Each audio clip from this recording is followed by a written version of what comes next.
Welcome to another episode of the Unfiltered Nonprofit Podcast. I'm Cherry Chen, and I am thrilled to have you join me on this journey. This podcast dives into the real world of nonprofit leadership, sharing inspiring stories, experiences, and the truth about what it takes to operate a nonprofit successfully. Think of this as your mastermind session on the go. Now, without further ado, please welcome today's nonprofit leader.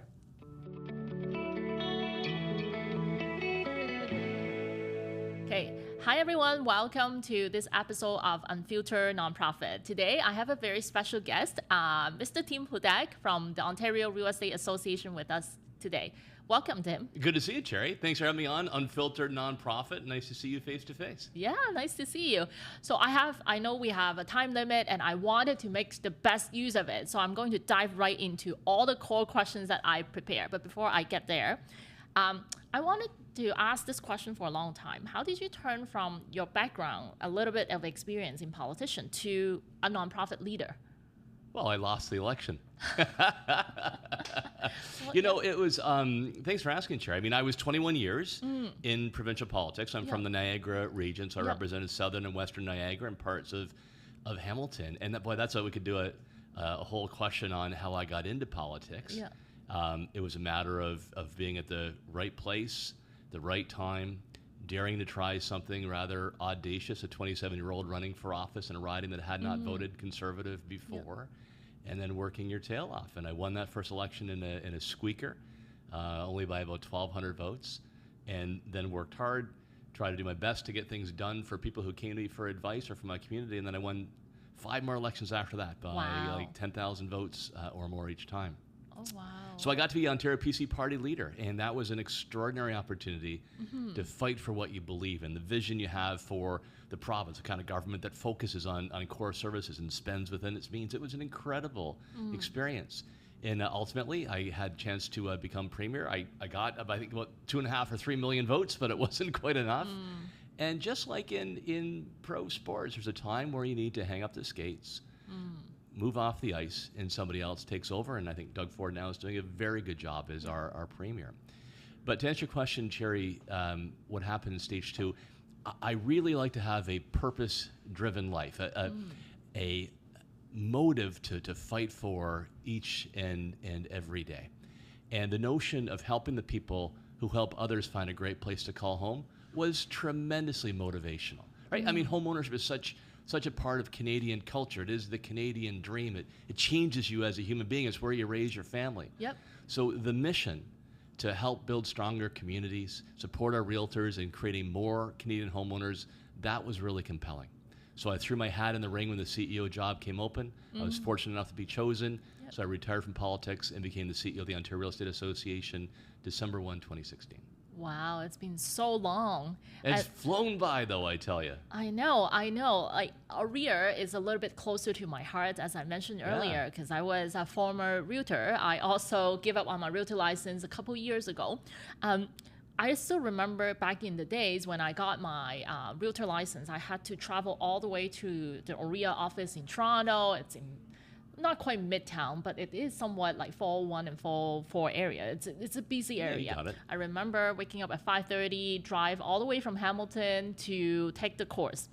And my question is that shortly after I finished my broker license exam, and I think the government came out, or RECO came out and announced that, okay, OREA has always been the certification body for real estate agents in Ontario. And shortly after I completed all that, they came out and say, hey, OREA, you're not exclusive. We are not using you anymore. That's a huge setback for the organization, no? Oh, I think it was one of our greatest challenges, and one that I faced as CEO right out of the gate. And Terry, hopefully you get back into real estate, right? I mean, you're doing very well in what you're doing. You do a great podcast, but as you know, you can do that as well down the road. So keep that door open. Maybe very one rewarding day. Maybe career. one day. You got to work hard. Well, maybe one day when I can write my exam again in OREA. Well, we'll see. We'll see what happens. So some quick background here, rather ironic. So when I was in politics, I was the Minister of Consumer and Business Services. So that was the regulator of real estate. That's how I really got to know OREA. I didn't have a real estate background, but I worked very closely with Ontario Realtors on helping get more homes built that people can afford. And I was actually the minister that brought in the legislation at the time, which was called REBA. That was my legislation. Oh, cool. And get this, Cherry, that actually gave RICO the ability to decide where to put the college. So that was a little Easter egg in there. So I remember the day that my predecessor, Ed, gave me a call, and he said, you remember when we hired you, you're going to be running OREA plus the Ontario Real Estate College? Well, we were just notified by RICO that they're giving the contract to Humber instead. And I had been told when I signed up for the job, don't worry, we get the college, we get that contract every year. So before I started the job, I was faced with this big crisis that was 60% of our revenue. It was more than 60% of our workforce at OREA. And the government had the right to change it through RICO, the regulator. I gave them that ability. So that meant we had to really redefine ourselves. Fortunately, when I was hired, they gave me a lot of rope. The board of directors said, Tim, we've been doing the same thing for a number of years. We're concerned our events, our programs are getting a little stale. We'd like you to breathe new life into it. We'd like you to raise OREA's profile in advocacy to get more wins for realtors and the women and men and families that they work hard for each and every day. So, Chair, we had to do a pivot. We had to do two important things. Number one, downsize our operation by more than 60% while being very respectful and supportive of the people who had worked really hard for OREA for a good number of years. Fortunately, we had time to phase it out. We treated them with respect. We had buyout packages to help those who wanted to transition into the workforce sooner, to try to give as gentle a landing as possible while delivering quality education. We actually got an extension through COVID. Humber wasn't ready to start, so it lasted longer. That brought in additional revenue. But we did manage that down by having a thoughtful long-term plan and treating our employees with the respect they deserved and help them move on to other work outside. Job number two, to refocus the operation. What are we all about? For so many years, like you said, we were about the college. And we said, you know what? We're going to become the voice of homeowners and those who want to join the ranks. We're going to fight for affordability so that next generation of Canadians can find a place to call home that they can actually afford. To focus on better quality services to support our members in the work they do, whether it's leadership training, guidance on practice, and standard forums. So we said we're going to do fewer things better, and I will argue today, Chair, we have a much stronger, more in touch association as a result of those two early decisions. That's amazing. So how quickly were you able to turn this around? Because 60%, is it a 2-year project? I remember after it's being announced, the college was still engaged for maybe a couple of years, continuing on. So when you face a crisis like that, the most important thing I think to do is to communicate what the facts are. So we let our staff know this is happening, and it was a sad day. You could hear a pin drop in the room. OREA had done the college forever. They had jobs they enjoyed. They worked well together as a team. They expect they continued to do so, and there was no guarantee that they would be taken up by the new employer either. But we found that by being honest with people, by saying we're going to be there for them and help smooth the transition, that did help us to bounce back, to continue to deliver a quality program in the years ahead. But we had then here's our plan on a year-by-year basis of how many employees there's going to be, here's what the service levels are going to be, and then ultimately we're going to close the door. By thinking that through and presenting it with great transparency to the staff, we did have buy-in. And we also said if a new job opens up on the other part of the building, the first people who will get a shot at it are those who work so hard at the college. And then number two, we immediately got out of the gate and said, you know what, there's going to be a new Ontario Real Estate Association. Here are our 3 core services. This is what we'll be all about. We won't try to be good at a lot of different things. We'll be excellent at the things that we do best. Hello, Unfiltered Nonprofit listeners. It's Cherry Chan here, your host and the CEO of Otis Financial Solutions. Let's talk about something that can be a major headache for many nonprofits, managing your finances. Are you feeling overwhelmed by budgeting, financial reports, or keeping up with compliance? You're not alone. Many nonprofit leaders struggle with these issues too, but you don't have to.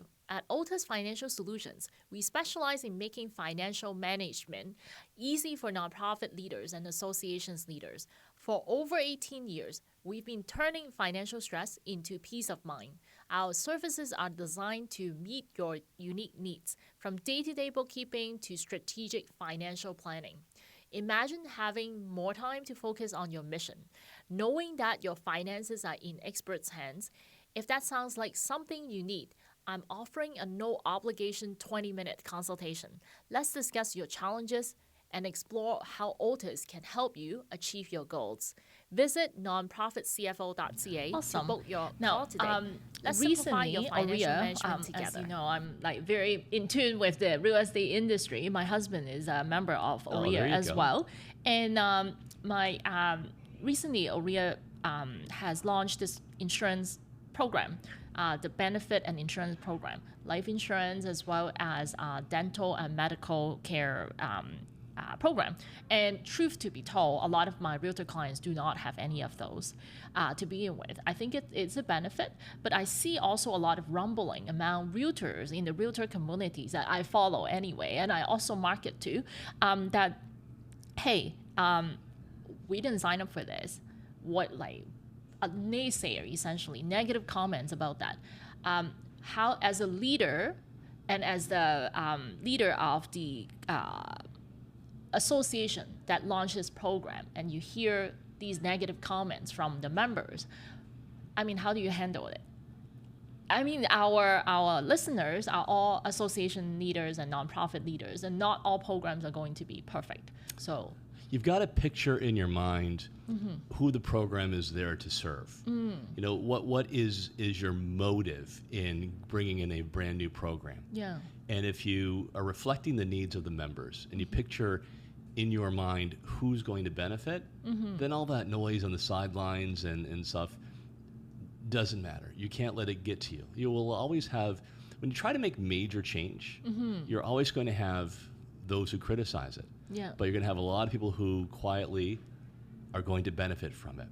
If you're not creating some kind of controversy, you're probably not making change that's actually needed. So let me rewind a little bit, tell you where this all came from. One thing, Cherry, in politics, successful politicians, they stay in touch with those who send them to Queen's Park or to Parliament. You get a certain radar about what's important to them, what are the key issues. You just talking to enough people, it starts to coalesce. What I did in politics, I did with the Ontario Real Estate Association. So early on, I immediately went out. I visited brokerages, large and small, in big cities and small towns in Northern Ontario. And there really were three things that were popping up from them. Number one, they couldn't form their own personal corporations, which is a great tax planning advantage many other professions had. Real estate agents in Ontario did not have that.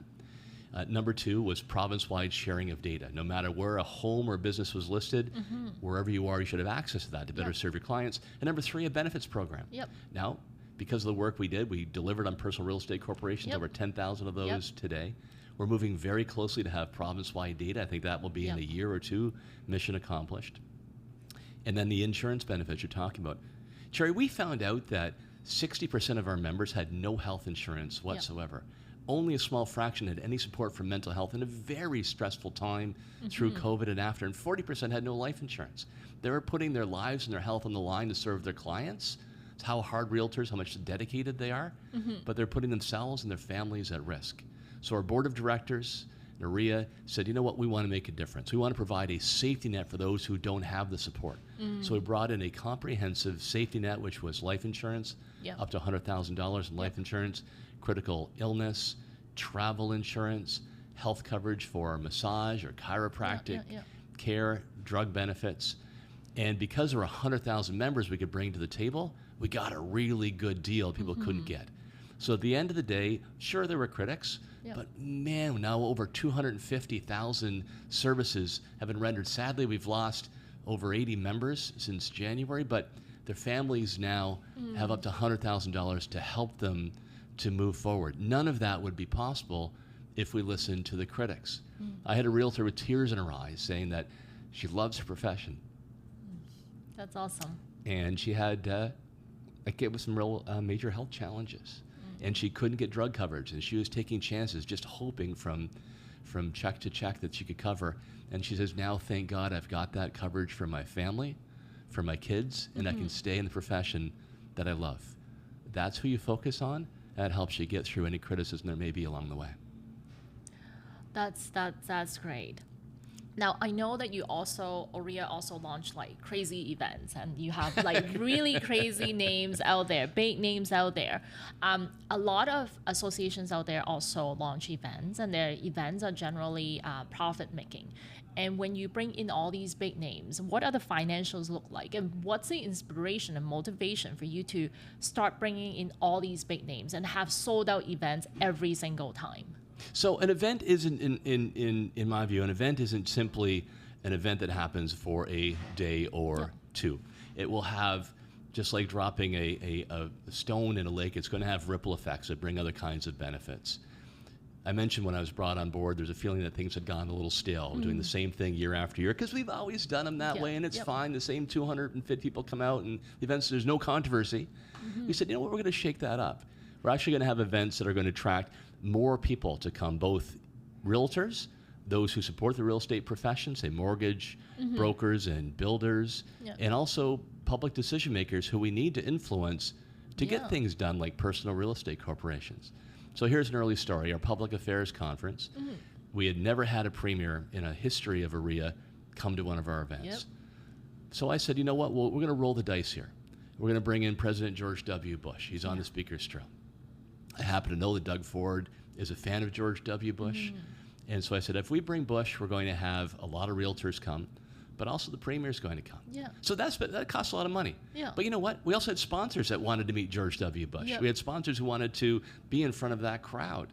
So we brought in more money in sponsorship than it cost for the high-end speaker. But here's the bonus, Jerry. Not only was it really good for those in the crowd and meant they'd come to our events in the future and put us, you know, on a major stage, but that irresistible stage we created brought the premier and his cabinet minister. And there's legislation that OREA had tried for 15 years to get without success. They'd march up that hill, and then there'd be an election or something, and they'd have to start all over again. But because we created that irresistible stage for the premier and his minister, they came, they said, well, what do the realtors in the audience want to see? That sounds like a good idea. So on that very stage, they announced that our new legislation, the Trust and Real Estate Services Act, was being created that included a number of the things we wanted for our members and their clients. So the investment attracted a large crowd. It created a brand new brand that brought in other stakeholders. The sponsorships actually paid the bill, and we accomplished our major ask when it came to advocacy at the same time. Event is not just an event, it's the ripple effects that you have to invest in as well. Wow, that's amazing. That's really like the first time I've heard from association leaders that are using events as an advocacy tool. That's incredible. You create a stage, and then you create the energy around that stage, and people are attracted to that energy. Your members, but also those that your members are going to have to interact with. And in doing that, we now have had several successful events that attract the decision makers that we want to develop relationships with. They're actually come to us, and that means when they're coming to us, they're focused on our issues.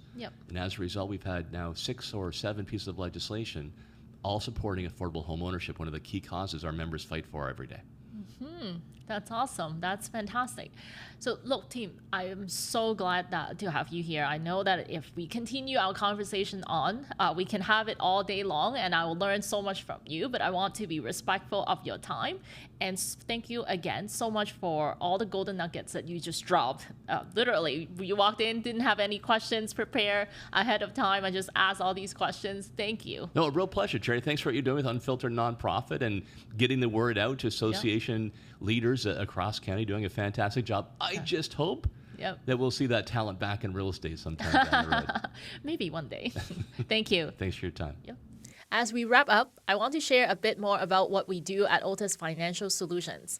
For the past 18 years, Otis Financial Solutions has been dedicated to enhancing the financial management and strategic planning capabilities of hundreds of associations and nonprofits across Canada. Our extensive experience has enabled us to deliver tailored financial solutions that drive growth and enhance sustainability for nonprofits and associations. If you are interested in learning more about how Otis Financial Solutions can support your organization, I would love to offer you a no-obligation 20-minute call. Let's discuss your unique challenges and explore how we would be able to help you achieve your goals.